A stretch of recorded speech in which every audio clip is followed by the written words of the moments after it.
함께 합독했던 말씀 중심으로 그릇의 진정한 가치라는 제목 가지고 하나님의 은혜 말씀을 나누겠습니다. 세상은 천재들이 움직인다, 이런 말들이 있죠. 뉴턴이나 아인슈타인 같은 이런 천재들이 세상을 움직인다, 그렇게 얘기를 합니다. 그런데 그런 천재들은 평균 한 세기 한 명 태어날까 말까 합니다. 그동안에 이 현대 문명을 일으켜왔던 시대를 쭉 보면은 평균적으로 계산을 해서 2000년 잡았을 때에 2000년 동안에 한 세기 한 명씩 100명에 한 명씩 그런 천재가 태어난다면은 몇 명이 이끌었나요? 20명이 이끌었다. 그런 계산을 낼 수 있습니다. 정말 그럴까요? 역사를 바라보면은 그렇지 않죠. 절대 그럴 수 없습니다. 이 아폴로 쏘아올리는, 나사에서 쏘아올리는 그 우주선도 천재 한 명이 다 이루었나요? 아니죠.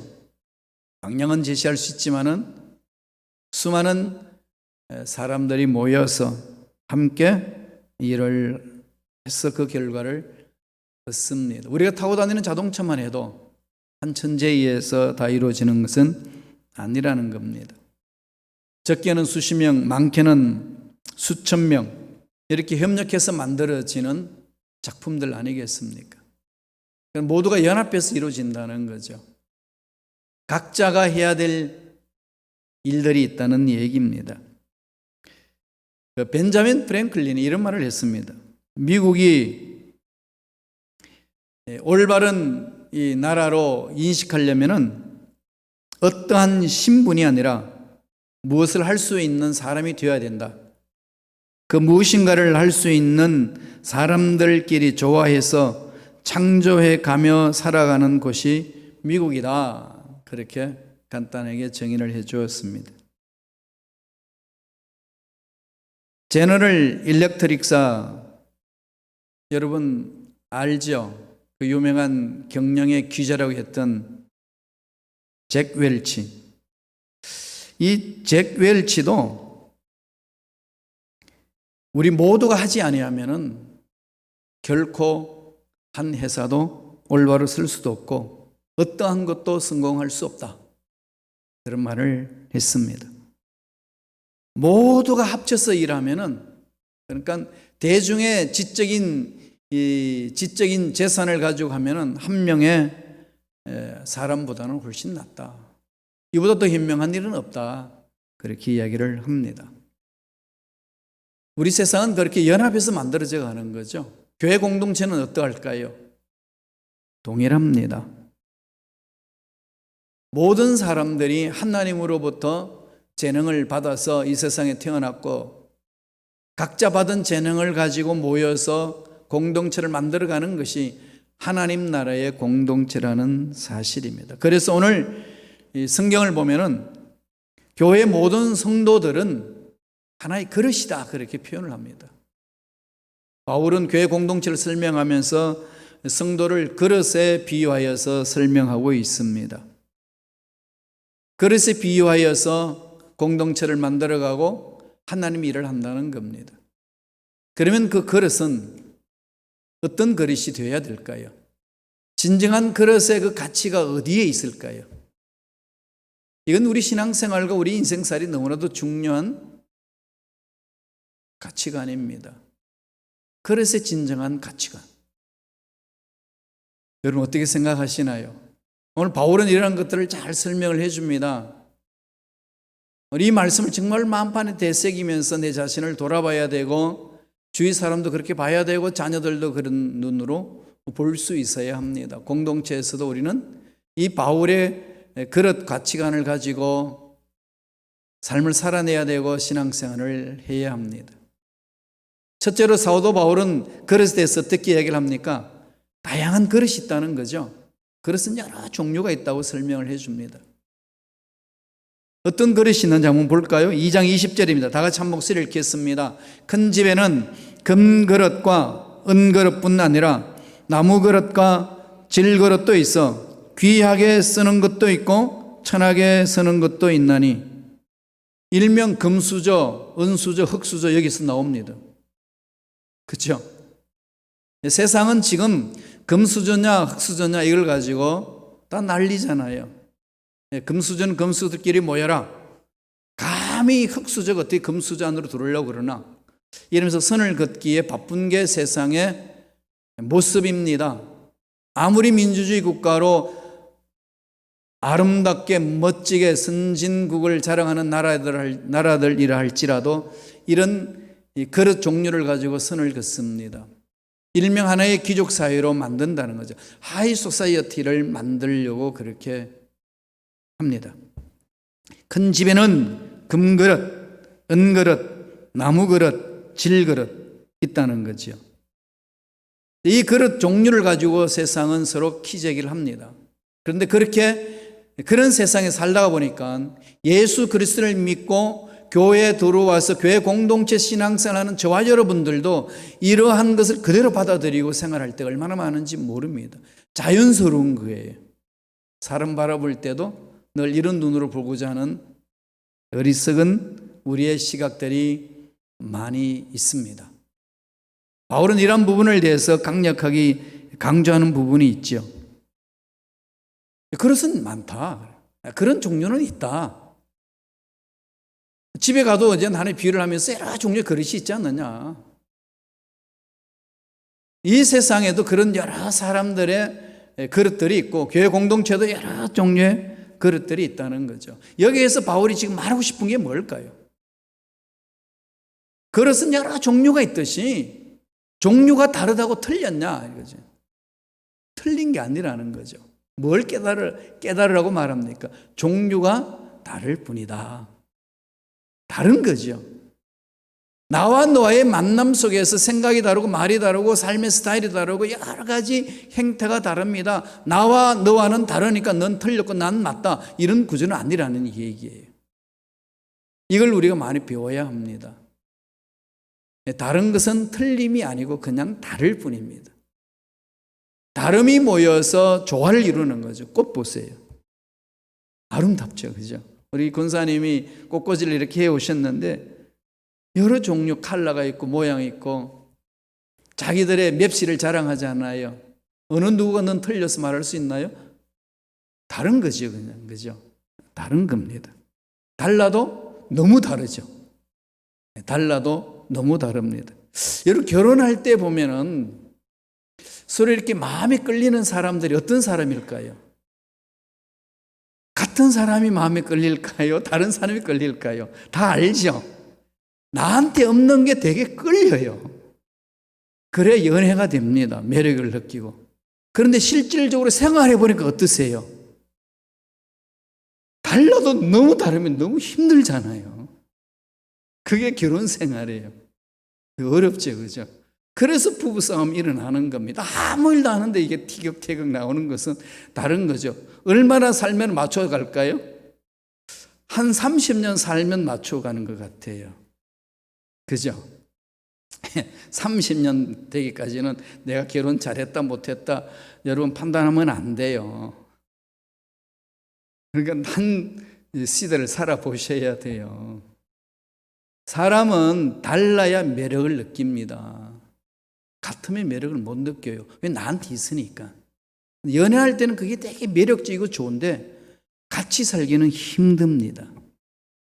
그거 하셔야 돼요. 교회 공동체 내에서도 달라도 너무 다르지 않나요? 근데 이 다른 사람들이 이렇게 모여서 무엇을 하죠? 하나님 일을 하잖아요. 그러니까 먼저 생각을 바꿔야 되죠. 아, 그냥 다르구나. 사고 전환이 일어나야 됩니다. 다르다. 그리고 거기는 뭐가 따라와야 될까요? 틀린 것이 아니다. 그냥 다른 거예요. 그냥 그 다른 그릇들이 모여서 아름답게 만들어져 가는 겁니다. 옛날에는 이 왼손잡이는 틀렸다고 생각했어요. 제가 원래 왼손잡이로 태어났어요. 어떻게 하나 하면은 제 두 딸이 다 왼손잡이입니다.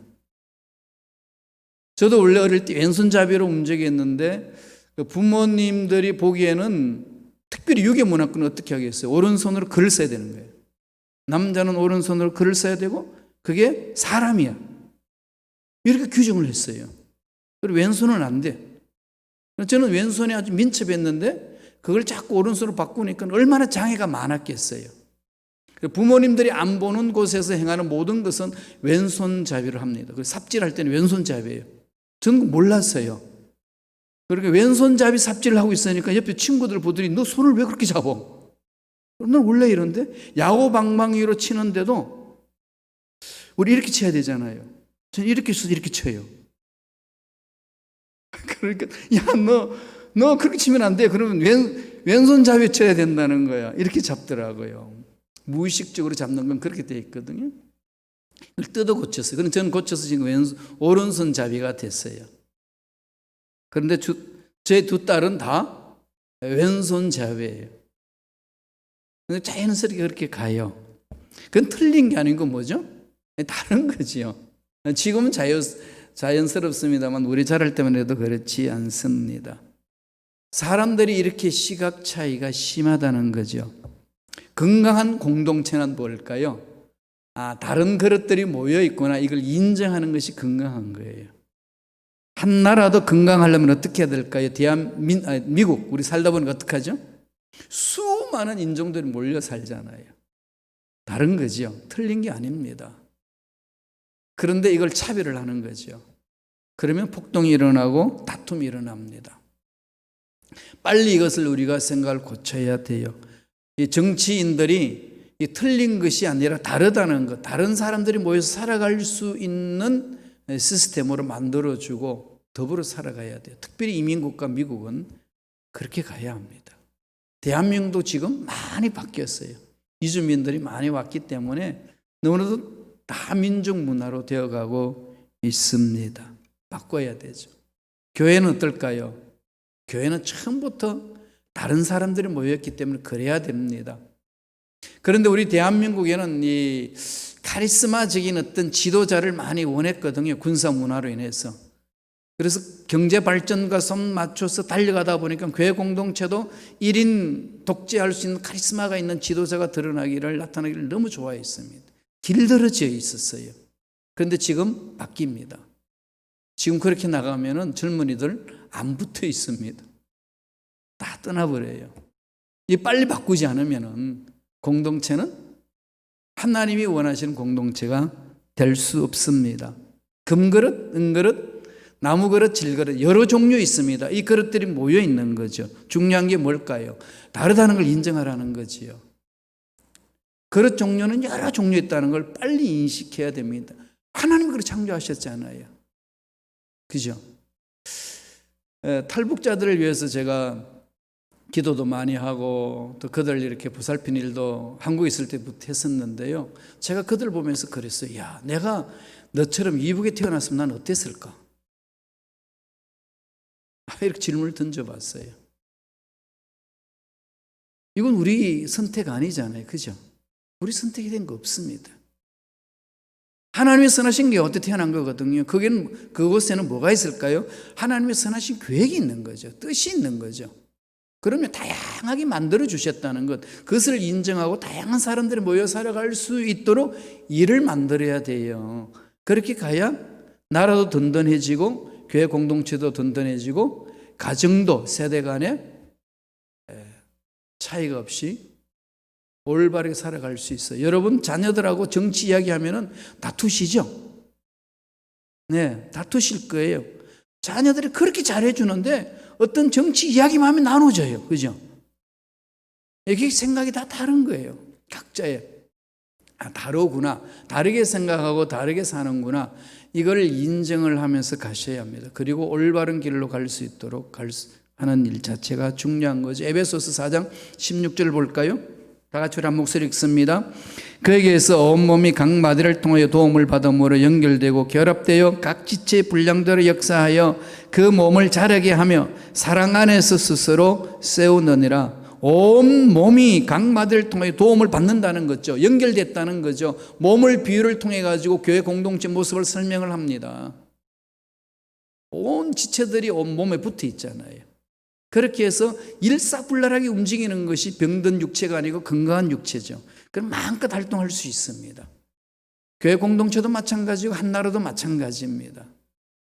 서로 연결하여 연합하여서 다름을 인정하고 서로 세워주는 거죠. 삼일체 하나님이 그러시잖아요. 성부 하나님, 성자 하나님, 성령이 하나님이에요. 세 분이셔요. 하나님은 세 분이에요. 세 분인데 왜 한 분이라고 그럴까요? 속성이 같습니다. 동일 본질이라고 그래요. 그걸 헬라어로 호모 우시오스라고 그러는데, 호모 우시오스, 호모라는 것은 유니티라는 겁니다. 하나라는 거예요. 우시오스, 본질이 하나라는 거예요. 속성이 하나입니다. 그래서 한 분이라고 표현하는 거예요.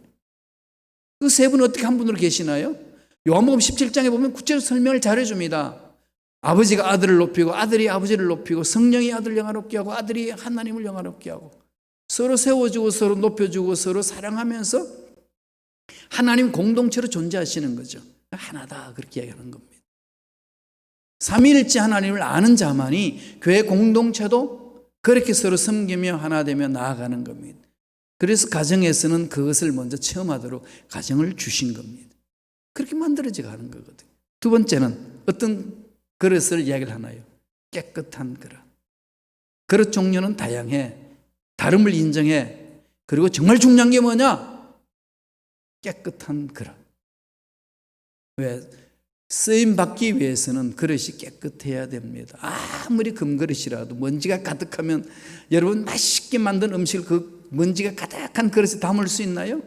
절대로 담지 못합니다.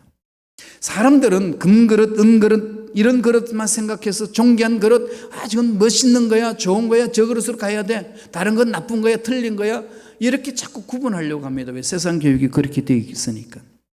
그 반면에 사도 바울은 이 말씀을 금그릇, 은그릇, 질그릇, 나무그릇을 여러 종류를 이야기하면서 반전을 주죠. 21절에 뭐라고 이야기합니까?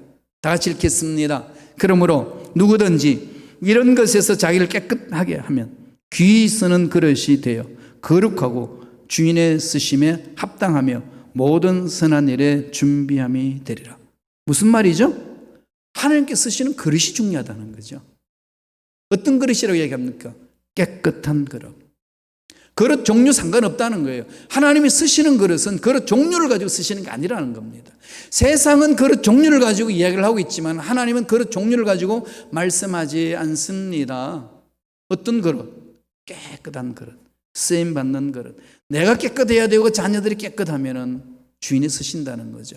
제 집에 있는 그릇들이 깨끗할 때만이 주부가 그 깨끗한 그릇을 선택하지 않아요. 맛있는 음식 만들어서 깨끗한 그릇에 담지 아무렇게나 담나요? 그렇지 않습니다. 하나님이 쓰시는 사람 능력이 있고 자원이 있고 연줄이 있고 족보상 명문이라고 생각하는 그런 가문을 쓰는 것이 아니라 어떤 자를 쓰신다고 말씀하죠? 깨끗한 그릇. 하나님은 그것을 보십니다. 우리는 거기에 집중해야 되죠. 사람은 외모를 보고 바깥을 바라보고 번지른 것을 바라보지만 하나님은 그 중심을 꿰뚫어 봅니다. 다윗을 선택할 때도 하나님이 뭐라고 사무엘에게 말합니까? 사무엘상 16장 7절 보세요. 야훼께서 사무엘에게 이르시되 그의 용모와 키를 보지 말라. 내가 이미 그를 버렸노라. 내가 보는 것은 사람과 같지 아니하니 사람은 외모를 보거니와 나 야훼는 중심을 보느니라 하시더라. 너무나도 잘 아는 말씀인데 실질적으로 내 삶에 적용해 나갈 때 이걸 잊어버립니다. 이게 이제 우리 인간의 연약함이잖아요. 잊어버려요. 하나님은 잊지 말라는 거죠. 그래서 주님이 복음을 전할 때 바리새인과 사두개인들한테 엄청나게 책망을 하잖아요. 여러분, 오늘날 바리새인이나 사두개인 같은 사람, 서기관 같은 사람들이 우리 순복음식하고에 오면은 김 목사는 어떻게 할까요? 쌍손 들고 환영할 거예요. 왜요? 11조 정확하게 합니다. 그리고 하루에 3번씩 기도 정확하게, 일주일에 한 번씩 금식 기도 딱 합니다. 철저해요. 이거 어기지 않습니다. 눈에 보이는 그 사람을 바라봤을 때에 제일 좋아하는 일꾼 아니겠어요? 그 주님은 뭐라고 그러죠? 보실래요? 마태복음 12장 34절입니다. 이렇게 말을 해요. 다 같이 읽습니다. 독사의 자식들아, 너희는 악하니 어떻게 선한 말을 할 수 있느냐? 이는 마음에 가득한 것을 입으로 말함이라. 겉은 번들어한데 속은 썩어 문드러져 있다는 겁니다. 말씀에 안 들어가 있다는 거죠. 하나님의 사랑이 그 속에 들어가 있지 않다는 겁니다. 하나님의 마음이 그 속에 없다는 이 얘기입니다. 이건 우리가 마음에 깊이 새겨야 돼요. 요새 저도 이 코로나19 사태를 쭉 묵상하면서 역사를 더듬어 보잖아요. 이건 옛날에 페스트, 흑사병 같은 것이 있어가지고 엄청나게 인류를 괴롭혔거든요. 전염병 참 많이 괴롭혔고, 다음에 고대에 이 구약시대 때도 이스라엘 백성들이 죄악을 보면 일단 하나님이 전염병으로 심판을 하시곤 했단 말입니다. 그러니까 이런 전염병이 있을 때 하나님의 마음이, 하나님의 뜻이 무엇인지 늘 찾고 묵상하고 역사적인 자료를 뒤질 수밖에 없잖아요. 이렇게 살펴봅니다. 종교개혁 당시에도 이 전염병 때문에 정말 힘들었거든요. 마틴 루터도 거기에 대해서 여러 가지 일을 많이 하고, 저도 그 부분에 대해서 깊이 묵상하면서 느끼는 게, 정말 하나님이 김 목사를 어떻게 보실까? 이 부분에 정말 네가 하나님이 원하는 사람으로 쓰고 있는가? 이게 그냥 갑자기 팍 요사이 마음에 부닥쳐요. 정말로 하나님이 원하는 사람이 뭔가? 여러분, 하나님 앞에 어떻게 쓰고 싶으신가요? 하나님은 여러분을 보시고 어떻게 말씀하실까요? 하나님, 마음은 여기 있습니다. 깨끗한 그릇. 내가 그 그릇을 좋아한다. 우리는 세상에 자꾸 화려한 것에 끌려다니기가 너무 쉽습니다. 그러다가 보니까 대한민국에 의사들의 의학 개혁을 하려고 막 정부에서 했을 때에 의사들이 환자들 내팽개치고 거리를 쏟아져 나왔어요. 그래서 그때는 죽은 사람도 있습니다. 쏟아져 나와가지고 데모를 하면서 자기 생각들이 관철돼야 됩니다. 의사 시험을 바라니까 안 본다고 포기해버렸어요. 그래서 계속 한 명씩 전화를 걸어서 정말 안 보겠냐? 다 했습니다. 안 본다고 그래서 했습니다. 그러면 원칙대로 간다 이렇게 갔는데, 지금은 그 교수들이 의료병원 원장들이 와가지고 고개를 숙이고 잘못했다고 한번 용서해주고 이 의사들 시험 볼 수 있도록 기회를 달라고. 이미 시험 다 끝났어요. 그러니까 사회엔 또 무슨 일이 일어납니까?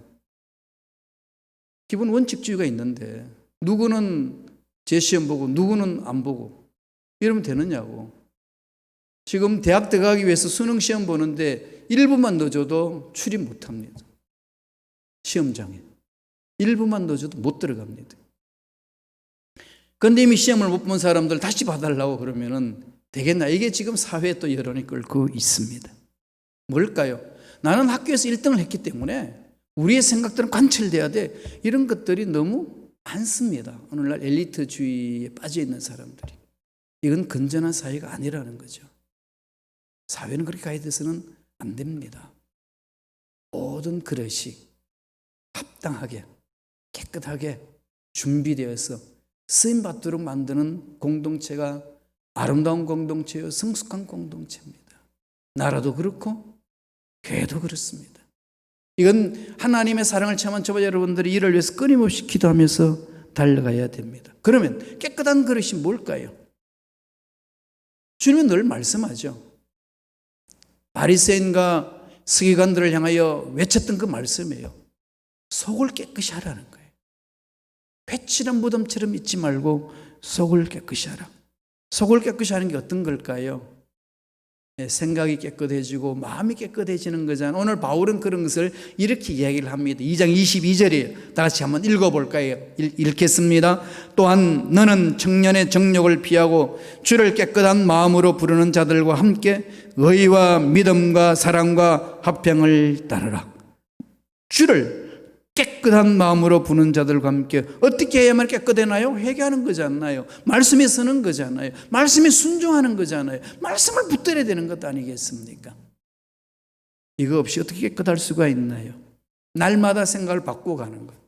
시대는 자꾸 바뀌거든요. 바꾸고 가야 됩니다. 여러분, 이 바꿔지는 세상 쫓아가기 쉽지는 않죠.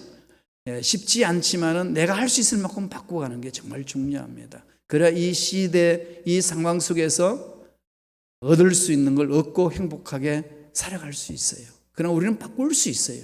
생각을 바꾸면 바꾸집니다.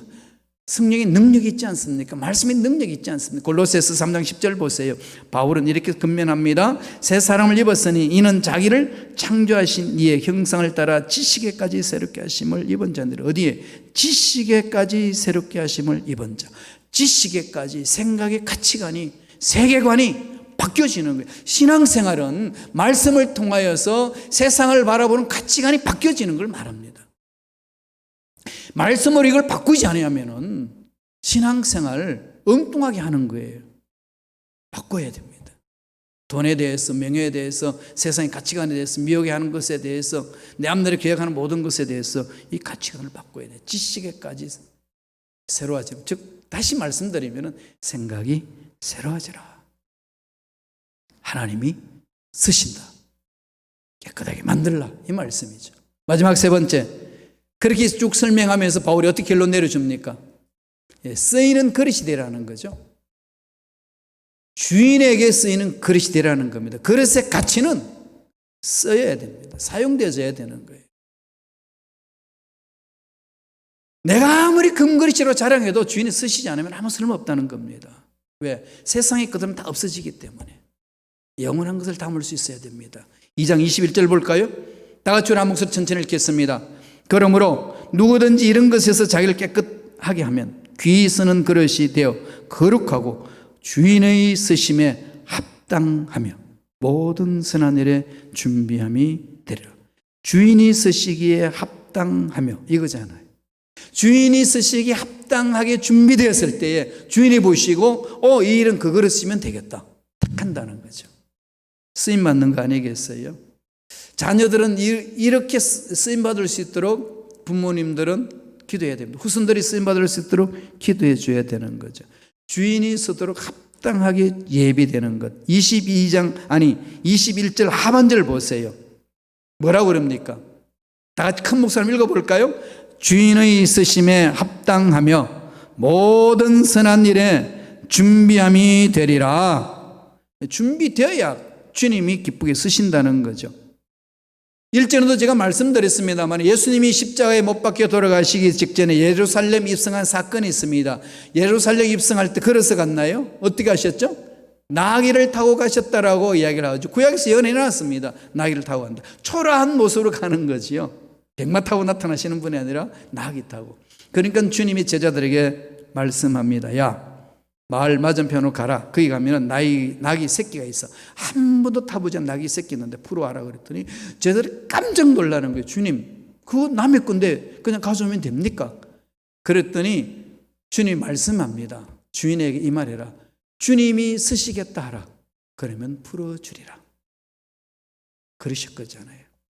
그래서 가봤더니 왜 가져갔냐 해서 주님이 쓰시겠다고 합니다. 그랬더니 풀어줘서 줬어요.